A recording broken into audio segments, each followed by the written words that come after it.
Ô loucos por Jesus, bem-vindos nessa terça-feira para estudarmos a maravilhosa, poderosa Palavra de Deus. Estou muito feliz que você está aqui. Já vai mandando essa aula aí para o pessoal, né? Lembrando que as aulas são todas segundas, terças e quartas, às 19 horas. Mas as aulas das quartas são somente para membros do canal. Amanhã hoje vamos estudar Números 35, né, que fala das cidades dos levitas e das cidades refúgio. E amanhã nós vamos estudar o último capítulo do livro de Números, que é a herança que Deus deu para as mulheres, no caso das filhas de Zelofeade. Muito bacana como vai encerrar o livro de Números. Eu quero você conosco. Se você ainda não é membro do canal, para pegar aí as aulas que são só para membros exclusivos, torne-se agora. Você pode entrar aí com seu Android ou com seu PC, para você se inscrever. O valor vai ser só R$ 14,90 por mês e você vai pegando as aulas que passaram e vai acompanhando a gente aqui nas aulas que virão. Vamos lá comigo então, Números 35. Diz assim a Bíblia: nas campinas de Moabe, junto ao Jordão, defronte a Jericó, o Senhor disse a Moisés, ou seja, já estavam para entrar na terra: ordene aos israelitas que da herança que possuem, deem cidades para os levitas morarem, e deem-lhes também pastagens ao redor das cidades. Assim eles terão cidades para habitar e pastagens para o gado, para os rebanhos e para todos os seus outros animais de criação. As pastagens ao redor das cidades que vocês derem aos levitas se estenderão para fora 450 metros a partir do muro da cidade. Do lado de fora da cidade, meçam 900 metros para o lado leste, para o lado sul, para o lado oeste e para o lado norte, tendo a cidade no centro. Eles terão essa área para pastagens das cidades. 6 das cidades que vocês derem aos levitas serão cidades de refúgio, para onde poderá fugir quem tiver matado alguém. Além disso, deem a eles outras 42 cidades. Ao todo, vocês darão aos levitas 48 cidades, juntamente com as suas pastagens. As cidades que derem aos levitas das terras dos israelitas deverão ser dadas proporcionalmente à herança de cada tribo. Tomem muitas cidades da tribo que tem muitas, mas pouca da tribo que tem poucas. Ou seja, Deus agora falou o seguinte: a tribo dos levitas não vai herdar herança, não vai ter terra. Vocês vão dar cidades para eles. Cidades. E essas cidades vão ser espalhadas entre as outras 11 tribos. Então, a tribo que tem muita terra vai dar muitas cidades. A tribo que tem pouca vai dar pouca. E Deus falou, vocês vão dar 42 cidades para os levitas morarem, da tribo de Levi. E 6 cidades deles vão ser cidades de refúgio, para onde possa fugir aqueles que cometerem um assassinato sem intenção de matar. Que é o que nós vamos ler agora aqui. Ou seja, no total, os israelitas, depois que tomassem posse da terra, deveriam dar para os levitas 48 cidades, mais o redor delas aí que a gente viu, que é o território da pastagem para os animais. Tá bom? Agora começa aqui a cidade de refúgio, verso 9.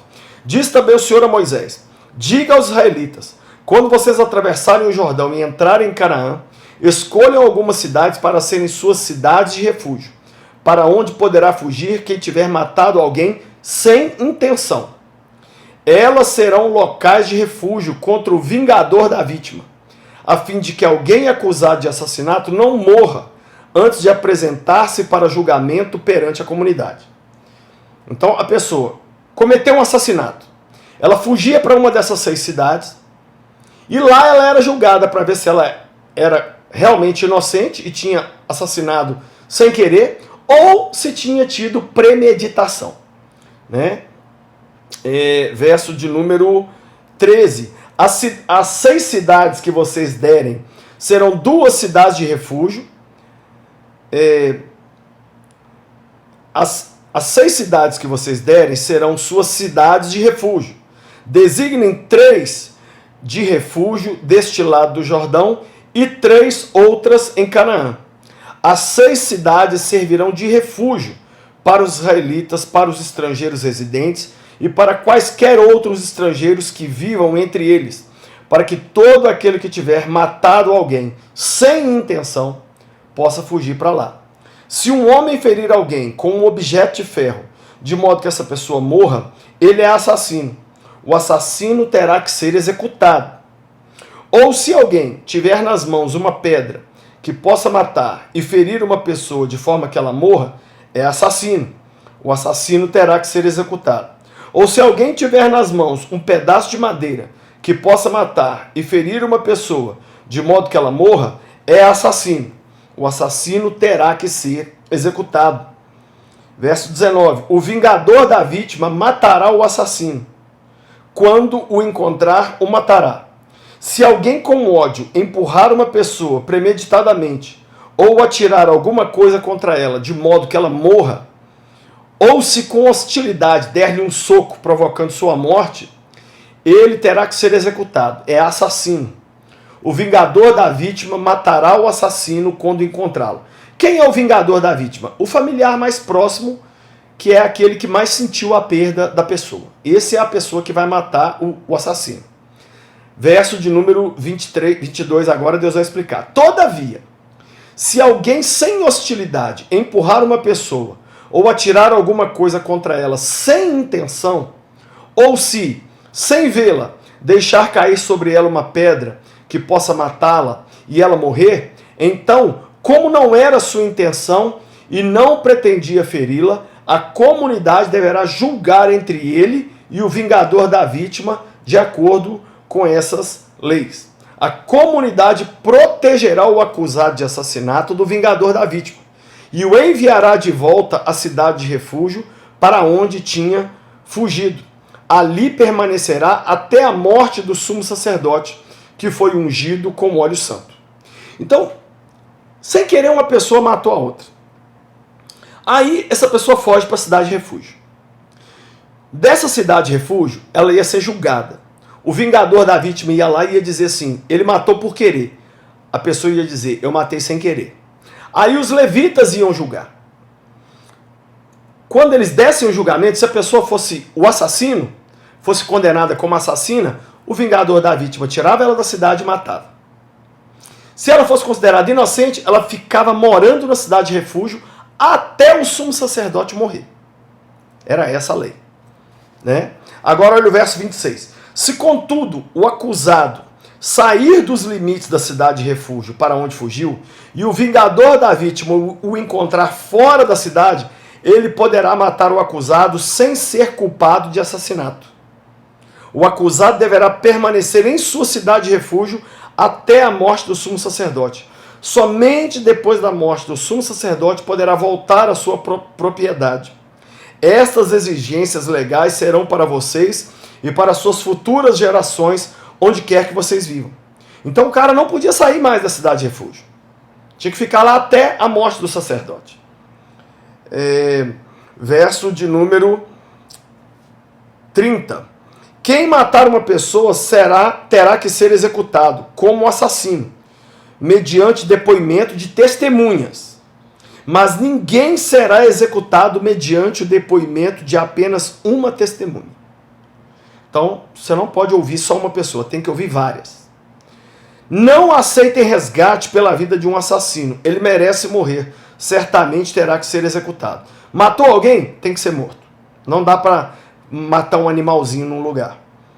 Verso de número 32. Não aceitem resgate por alguém que tenha fugido para uma cidade de refúgio, permitindo que ele retorne e viva em sua própria terra antes da morte do sumo sacerdote. Não pode também. Não profanem a terra onde vocês estão. O derramamento de sangue profana a terra. E só se pode fazer propiciação em favor da terra em que se derramou sangue, mediante o sangue do assassino que o derramou. Não contaminem a terra onde vocês vivem e onde eu habito, pois eu, o Senhor, habito entre os israelitas. Em outras palavras, quando um assassino mata uma pessoa, o sangue daquela vítima contamina a terra. E a única coisa que purifica a terra é o sangue do assassino. Olha como eram as leis na velha aliança. Isso tudo aqui mostra um Deus preocupado com justiça. Justiça.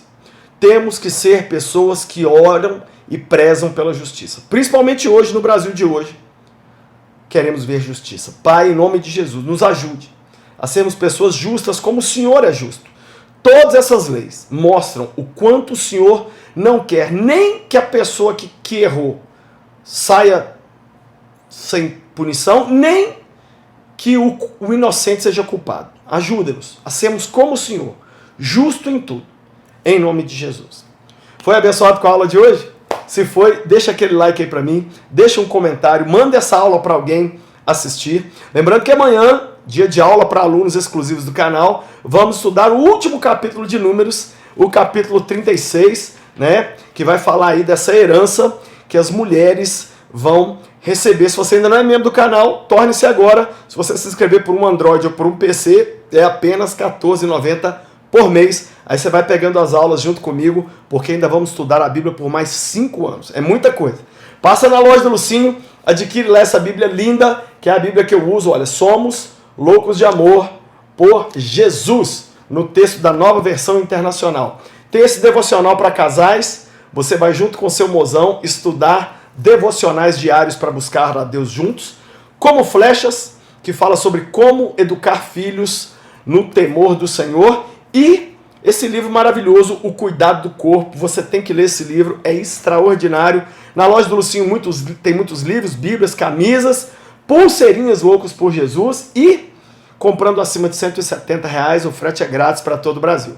Por fim, eu quero convidar você a vir para a Terra Santa comigo esse ano e com a minha família.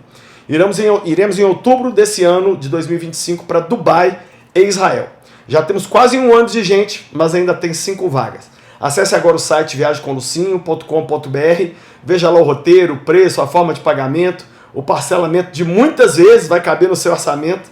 Se inscreva e venha conosco nessa viagem que melhor do que ela não tem não. Deus te abençoe, até a aula de amanhã. Seja louco por Jesus.